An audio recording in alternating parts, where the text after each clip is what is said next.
Here with Dallas Ferguson of the Alaska Nanooks hockey team, and Coach Ferguson, head out to Michigan State this week, your final CCHA series, and it's against a good team, a team that's right now battling to try and get into a top four, but at the same time it's so kind of jam-packed in the middle that you could end up seeing them in another couple weeks if the standings work out. So just talk about going in to Michigan State and potential that you might end up back there in a couple weeks for CCHA tournament. Yeah, I mean, I think just looking at this and our preparation for the week is to try and grow off some things we've been some good things we've been doing here over the last several weeks, and just trying to build and make sure we get going Friday night the right way, and continue that play through the both games on the weekend. Obviously, again, situationally, I think you're looking at the standings and potential matchups and things like that, but I got a sneaky feeling that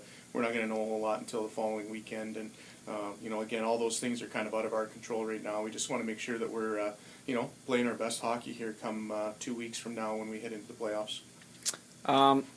Is it a little nerve-wracking? Obviously, you're probably going, that you're going on the road for first weekend of CCHA, but you're going to have to, while y'all are concentrating on the Gov Cup next week, the other teams are going to be, battling it out to find out who's going where for CCHA, and there's really not a whole lot you guys can do about it. Yeah, I don't think it's nerve-wracking. I think we know we're traveling, and we know that we're going to be, have a very, very tough series and a fun series next weekend against Anchorage as well. So, I mean, the next couple weekends, obviously finishing the CCHA play, off in the right way, and so with a couple wins would obviously be the right way, and obviously heading into the Governor's Cup, we all know what that means to our school and to our our community, and certainly the Governor's Cup has its own identity as far as the intensity and as far as what everybody feels when that weekend comes around. So certainly no anxiety as far as who we're going to play. We know we're going to play a good team. Every team's been very good in our league this year, and certainly probably the only thing we know is we played them already. So we're just going to focus in on this weekend, and then we'll start preparing for the Governor's Cup, and then we'll do the exact same thing for the first round of the playoffs.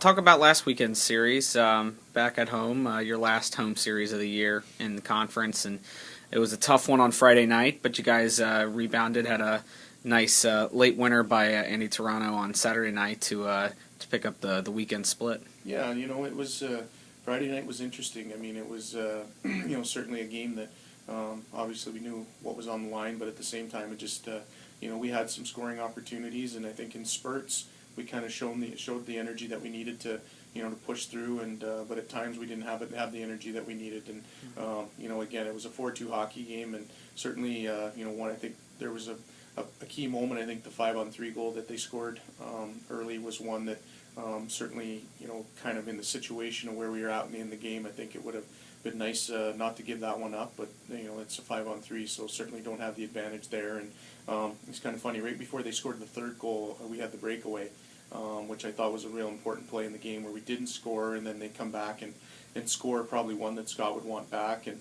but certainly 2-2 would be a lot better than 3-1 going into the third period. But we scored early in the third period and got it to 3-2, and thought got some energy. I thought third period was probably our best period of the game as far as shift in, shift out, and but we ended up losing that game. And coming back on Saturday, I thought in the first period, I thought we were had the energy that we needed, and certainly created the opportunities, and having a 2-0 lead going into the second period felt pretty good about it, but knowing there was a lot of hockey left, and again, they came out and they had a 5-on-3 opportunity they converted on, and then followed it up with a 5-on-5 goal. So going into the third period, it was even, I guess, both in periods and the score. And again, I thought it was a good hockey game, good third period, and both teams had some chances. And fortunately for us, we got the last goal and ended up getting the 3 points. Obviously, one thing that people talked about was 19 seconds before Toronto scored the eventual game winner was the disallowed goal, where Grenham was run into. So was that just? How big of a momentum changer was that when the ref called that no goal, and then obviously we went down and scored the other way? Yeah, I don't know. I think it was just a moment in a game. I don't know if they were carrying the momentum, or we were. I think it was a back and forth period, and certainly. If they score, you're in a different spot. You're 3-2. Instead, the face-off goes right outside the zone, and then we go down and score. You know what I mean? So I guess that's we've been on the other end of that this year a few times, and certainly that's a lot of times the way the games go. I mean, there's always things you can pick out of every moment in a game that might have made things different. Just like I said on the breakaway that Andy had in the second period and didn't score, would have made it 2-2. They'd come down 2 shifts later and score from the outside and make it 3-1. So I mean, it's those are the way the games go, and fortunately for us again we ended up. I thought we responded well. The guys were talking on the bench as far as regardless if it's a goal or not a goal, let's make sure that this is a good shift. And Kunig's line came out and obviously scored a big goal for us and ended up ultimately getting us the 3 points. Talk about just your keys to victory against this Michigan State team this weekend.